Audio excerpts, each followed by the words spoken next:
Katika mazingira yanayoendelea kubadilika ya vita vya Ukraine, Rais wa Urusi Vladimir Putin amezungumza kwa msisitizo mzito akisema kwamba adui za nchi yake tayari wanajaribu kufikiria namna ya kuunda sura ya ushindi wa Urusi, huku akisisitiza kwamba Moscow inajua kabisa jinsi mgogoro huo utakavyomalizika.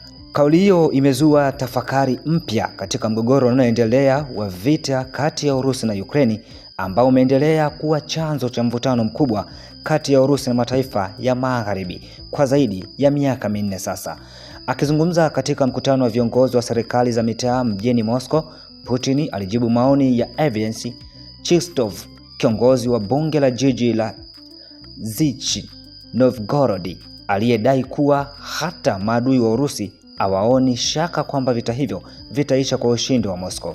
Putin alikubaliana kwa tahadhari, lakini akatoa kauli iliyojaa ujumbe wa kimkakati. Na hapa namnukuu: "Ndio wanajaribu kufikiria jinsi ya kuunda yote haya. Tutaona. Hata hivyo, vita vya kijeshi ni jambo gumu na hatari sana. Tunajua jinsi kila kitu kitakavyomalizika, lakini hatutatoa kauli za tahadhari kuhusu hilo. Tutajitahidi tu kufikia malengo tuliyojiwekea," alisema kiongozi huyo. Kauli hii inaonekana kama ujumbe wa moja kwa moja kwa mataifa yanayounga mkono Ukraine, huku Moscow ikiendelea kuonyesha imani ya kisiasa na kijeshi katika mwelekeo wa vita. Tangu kuanza kwa operesheni ya kijeshi ya Urusi nchini Ukraine, Moscow imekuwa ikisisitiza malengo yake makuu ambayo hayajabadilisha rasmi hali ya sasa. Malengo hayo yanahusisha kile inachokiita kupunguza uwezo wake wa kijeshi, yani wa Ukraine, lakini pia na kuhakikisha Ukraine haijiungi na muungano wa kijeshi wa NATO. Baadaye malengo mengine yaliongezwa, hasa kuhusu maeneo yaliyofanyika kura za maoni na kujiunga na Urusi, jambo ambalo bado halijatambuliwa na Ukraine wala mataifa mengi duniani. Licha ya msimamo mkali wa Moscow, imekuwa ikisisitiza mara kwa mara kwamba iko tayari kwa njia ya mazungumzo ya amani, mradi tu masharti yake yatimizwe. Hata hivyo, mkwamo mkubwa unaendelea kuwa suala la ardhi, hasa maeneo mashariki ya Ukraine, ambapo Kyiv imekataa kuondoa majeshi yake katika sehemu zinazoendelewa kuwa chini ya udhibiti wake. Mtaalamu mmoja wa siasa za kimataifa mjini Moscow alieleza kuwa hali ya sasa inaonyesha vita vinavyoingia katika hatua ya mkao mgumu, ambapo kila upande unajiona uko karibu na ushindi, lakini hakuna aliye tayari kufanya makubaliano ya msingi. Wakati Moscow ikionyesha imani ya ushindi wa muda mrefu, mataifa Magharibi yanaendelea kukabiliwa na changamoto ya kuendelea kuisaidia Ukraine kwa silaha na msaada wa kifedha.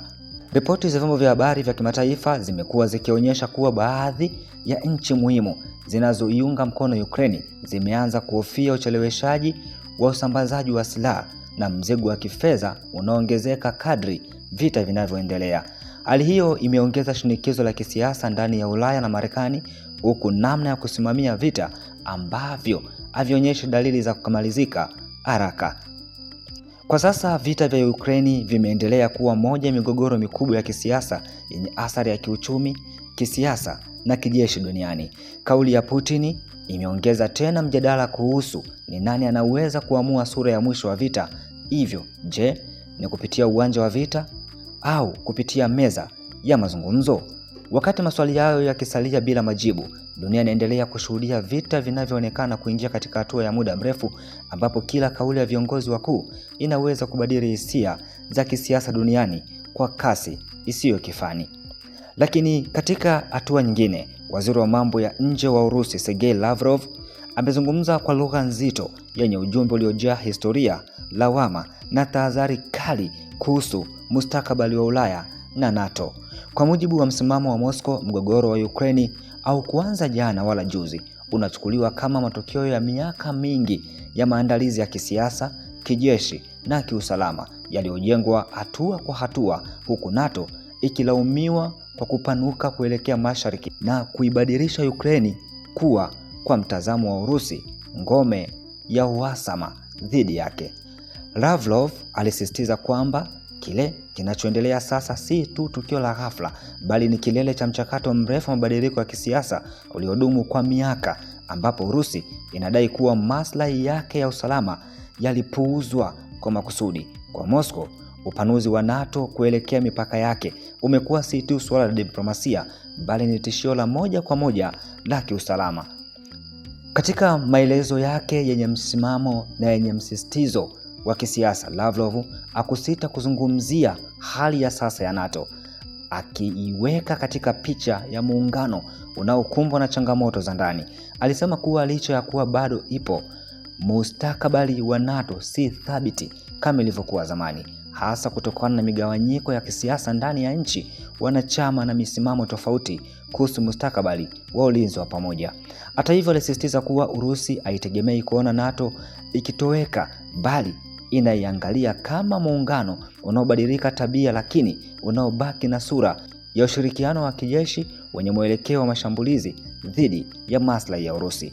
Kauli hizi zinakuja katika kipindi ambacho mijadala kuhusu nafasi ya Marekani ndani ya NATO imekuwa ikiongezeka, hasa kutokana na msimamo mkali wa baadhi ya viongozi wa kisiasa wa Marekani waliowahi kupendekeza kupunguza au hata kujiondoa katika majukumu ya muungano huo. Urusi imeendelea kusisitiza kwamba Ukraine si tu taifa huru katika mgogoro huu, bali pia ni uwanja wa vita wa mataifa makubwa. Moscow inauita mgogoro huu vita vya wakala, ikimaanisha kuwa mataifa ya Magharibi kupitia msaada wa kijeshi na kifedha wa Kiev yanashikilia moja kwa moja katika mzozo huo dhidi ya Urusi. Katika mtazamo huo, kila hatua ya NATO kuelekea mashariki inaonekana kama kukaribisha mgogoro mpya, huku Urusi ikisisitiza kwamba usalama wake hauwezi kujadiliwa bila kuzingatia upanuzi wa muungano huo, mustakabali wa Ukraine kijeshi na hata mipaka mipya iliyotokana na vita vinavyoendelea. Ingawa katika kipindi cha mwaka uliopita kumekuwa na mazungumzo ya moja kwa moja kati ya Urusi na Ukraine pamoja na vikao vya pembeni vilivyohusisha Marekani, juhudi hizo za amani zimeendelea kugonga mwamba kabisa. Diplomasia hiyo dhaifu imezidi kupoteza nguvu kutokana na hali ya kimataifa inayobadilika kwa kasi, ambapo migogoro mingine duniani ikiwemo vita na mvutano unaohusishwa na Irani na Israeli imeongeza pressure kwenye ajenda ya amani ya Ukraine. Wachambuzi wa siasa za kimataifa wanaona kuwa mgawanyiko wa vipaumbele vya mataifa makubwa umefanya Ukraine kuwa sehemu ya mchezo mpana zaidi wa ushawishi wa kimataifa, ambapo mazungumzo ya amani yanagongana na maslahi ya kiusalama na kiuchumi ya kila upande. Hali ilivyo sasa inaacha maswali mengi kuliko majibu. Je, diplomasia inaweza kushinda silaha? Je, NATO itaendelea kusimama kama ilivyo au itabadilika sura chini ya shinikizo la ndani na nje? Na je, Ukraine itaweza kupata amani ya kudumu bila kugusa masuala yanayogusa moyo wa mgogoro wenyewe? Kwa sasa Moscow inaendelea kushikilia msimamo wake kwamba suluhu ya kudumu haiwezi kupatikana bila kushughulikia upanuzi wa NATO na mwelekeo wa kijeshi nchini Ukraine. Kwa upande mwingine, Magharibi inaendelea kusisitiza uhuru wa Ukraine na haki yake ya kuchagua washirika wake. Katikati ya pande hizi mbili, dunia inaendelea kushuhudia mzozo unaochukua sura ya kimataifa zaidi kila siku, mzozo ambao hauonekani kuwa na mwisho halisi, bali unaendelea kuandikwa upya kila saa katika vitabu vya historia vinavyoendelea kuandikwa kwa wino wa siasa, silaha na diplomasia.